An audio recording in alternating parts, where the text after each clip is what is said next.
গরম ভাতের সাথে শুক্তো, এক কথায় শুক্তো প্রেমী বাঙালি, সেটা নিজের বাড়ি হোক আর যে কোনো অনুষ্ঠান বাড়িতেই হোক। বেশিরভাগ বাঙালি কিন্তু শুক্তো খেতে ভীষণই পছন্দ করে। নিয়মিত মাছ মাংস হলেও কিন্তু শুক্তো নিয়মিত হয় না। তবে যেদিন শুক্তো হয় সেদিন আর মাছ মাংস রাখি না, সাথে রাখি একটু ডাল। শুক্তো রান্নার জন্য কিন্তু বেশ কয়েক রকমের সবজি কেটে নিয়েছি। শুকনো কড়াতে একটা মশলা ভেজে নিয়েছি, পাঁচফোড়ন আর রাঁধুনি। পরে কড়াতে তেল তাতিয়ে নিয়ে প্রথমেই কাঁচকলা ভেজে নেব ওই তেলের মধ্যেই, তারপরে ভাজবো বেগুন আর কিছুটা উচ্ছে ভেজে নেব। এরপরে কয়েকটা সজনের ডাঁটাও ভেজে তুলে নেব। এবার বাকি তেলের মধ্যে লম্বা করে কেটে রাখা আলু, পেঁপে আর গাজরটাকেও কিন্তু সুন্দর করে ভেজে তুলে নেব।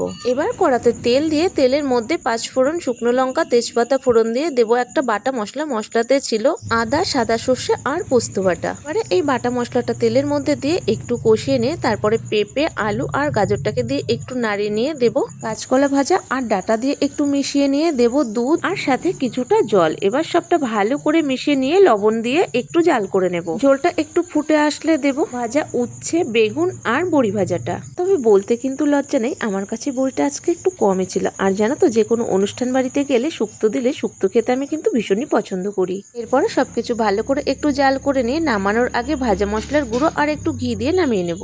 আর হ্যাঁ, রান্নাটা কেমন লাগলো জানাতে কিন্তু ভুলো না। আর আমার মতো শুক্তো কে কে পছন্দ করো? রান্নাটা ভালো লাগলে একটু ফলো করে পাশে